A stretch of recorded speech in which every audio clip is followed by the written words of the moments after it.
Welcome to Debbie's Grow, where we talk about issues that matter to the state, void of politics, fear, or favor.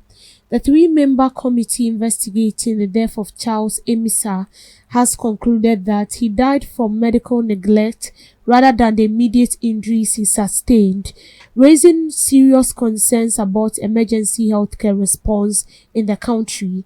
The 29-year-old engineer with Promasidor Ghana Limited was knocked down in a hit-and-run incident near the Kwame Nkrumah Circle overpass in Accra on February 6, 2026. He was initially attended to by personnel from the National Ambulance Service, but later faced difficulties accessing emergency care. Reports indicate he was turned away by multiple health facilities, including the police hospital, Ridge Hospital and Kolebu Teaching Hospital, reportedly due to a lack of available beds. He subsequently died while still in transit, sparking national outrage and renewed scrutiny of Ghana's emergency healthcare system. The incident prompted the establishment of a three-member committee to investigate the circumstances surrounding his death, amid concerns about delays in treatment and systemic gaps in emergency response. Chair of the committee, Akosa, said findings from the autopsy showed the victim could have survived if timely medical intervention had been provided. He explained that the cause of death was excessive blood loss resulting from a severe injury to the upper arm. So, Charles Amissah, the 29-year-old engineer who got knocked at the Kwame Nkrumah Circle, he was being sent to the hospital, Kolebu Hospital. They said they have no bed. He was being sent to Rich. They said they have no bed. And he was being transferred to another hospital. By the time they got there, unfortunately, we lost him. And that was because all this hospital I mentioned claimed they have no bed. And so after he died, the superiors of this hospital said it was not their fault, okay? They were making it look as if they were not at fault. And so they have to set up a three-member committee. The committee was being set up, and yesterday the findings of the committee was being released. And what I read from the briefings of the committee has it that they did an autopsy test, and the results showed that this young, handsome-looking man could have survived. He didn't die out of trauma, just like the way they claim to be. Excuse me. Just like the way they said it. Okay, so this hospital claims that he died out of trauma and all that. But the findings of the committee shows that he didn't die out of trauma, but he died because there was no bed in this hospitals. So it means that this young man could have survived, but because there was no, or there were no beds in this hospital, he died just like that. And you see, this is a matter of concern, because you don't know the day it will happen to you, and you don't know the day your family member will be in the same condition. Now tell me why our hospitals should lack bed. Even if they are lacking beds, there should be, for me, I believe, or in my own thinking, or in my own reasoning, all hospitals in Ghana, especially public hospitals, government hospitals, should have bed in excess. That even if a patient is being rushed in, and then the emergency unit is full, then there should be a place where this patient can be given first aid treatment, at least, to calm the situation down. Then afterwards, they will think of how to get him in the emergency ward for further treatment.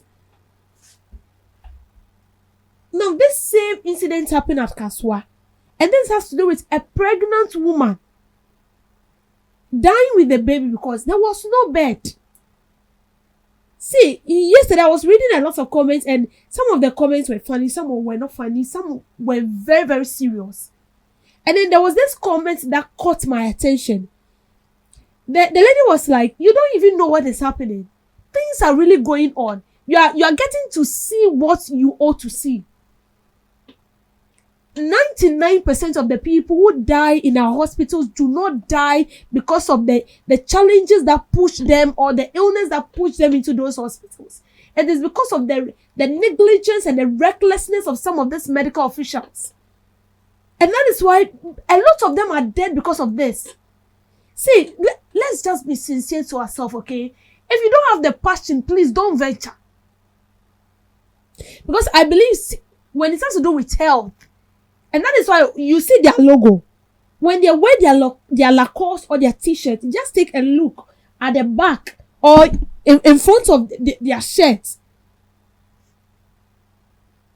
They've written boldly, "Your health is our concern." That alone should speak a lot to you. I think it should even speak more to you, the health practitioner. If you're saying that my health is your concern, then it means that when I come to the hospital for treatment and there is no bed, you should make something available for my first aid treatment, because that is equally your concern. We always say that, you see, when issues like this pop up and then you are talking, people do not understand till it happens to you. And you see, the most serious aspect is that it might not happen to your relative, but to yourself. Imagine you get to a hospital, you are very sick. You know that this illness is treatable. This illness can be treated. And then you get to the hospital and they are not giving you attention. You see, just like the way you are talking about these protocol staffs, when you get to big offices, you will need to know someone before you be granted permit to work, you'll be employed. It's the same in these hospitals. As it stands now, when you go to hospital and then you don't know anyone, if you like, just pretend to be ill and go to one of these top big hospital, government hospitals, and then take a look for yourself. Just go there and pinpoint something for yourself personally. If you have no one there, you can sit there the whole day. The whole day. The whole day. We saw instances where patients were lying on the bed, serious condition, then you see a nurse with a phone. A nurse with a phone on TikTok, Snapchat. Recently I came across a video where a woman was in labor, serious labor. And the nurse who was supposed to push this woman into the labor room was on phone. She was on selfie. She was dancing, twerking, while this woman in labor is struggling for her life and the human in her womb. We say karma is real. Sometimes you might not get yours here, but then when you get there, the creator who created you, you will be questioned. That is it. You will be questioned. The creator who created you will ask you questions. The number of people you killed, the number of people you gave doses that were not supposed to be injected into, they will ask you.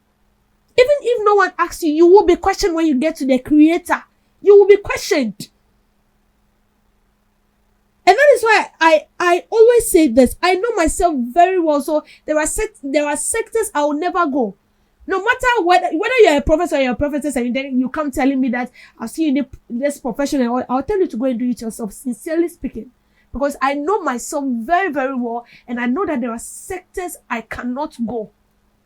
In fact, I cannot work there. Not because if I go in to be trained as a professional, I cannot do it. But because some of these sectors are very sensitive. These hospitals need to be provided with bed. With bed. We are saying this every day. We've been saying this every day. Even if the government is not providing with bed, and tomorrow to me this cell form, and then you give first aid treatment to this patient. And you see, it's funny because out of these millions of nurses we have the good ones among them. Let's be sincere. We have people who are working so with their heart to save lives. And we have the demons among them. And these demons are making the work difficult for the true ones among them. And just like the way we said, bad nurse spoils the whole soup. That is it. Bad nurse spoils the whole soup. Now, when I look at the findings and the final results of this committee, like, I feel so emotional. And I tried fixing my legs in the shoes of the families of this young man. The sister to this young man is a medical doctor. Can you just imagine?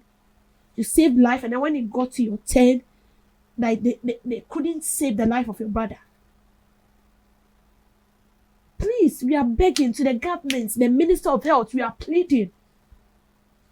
Birth shouldn't be something that should be shortened in our hospitals. It should be something that we should have in abundance in these hospitals. We shouldn't be talking about beds. We should not. There are instances that when you go to hospital, you even see patients sleeping on the floor because there are no bed. And because they would just leave you there. Please, and it's about time those nurses that are working in the hospitals and they don't even know why they are there. They should be, if not sacked, their licenses should be revoked. Because I see no reason why you should be in the hospital claiming you are there to save lives, claiming that the health of someone is your priority, whilst you are not prioritizing it. You are doing otherwise. Please, Mr. President, Mr. Kando, Minister of Health, Mr. Kando, please, we are pleading. We are begging you. Some of us do not have money to travel abroad for treatment, but you do. And I know we saw a capability in you. That's why you were given the nod to lead. And so please, let's do the needful. Thank you for making time with me on Debbie's Girl.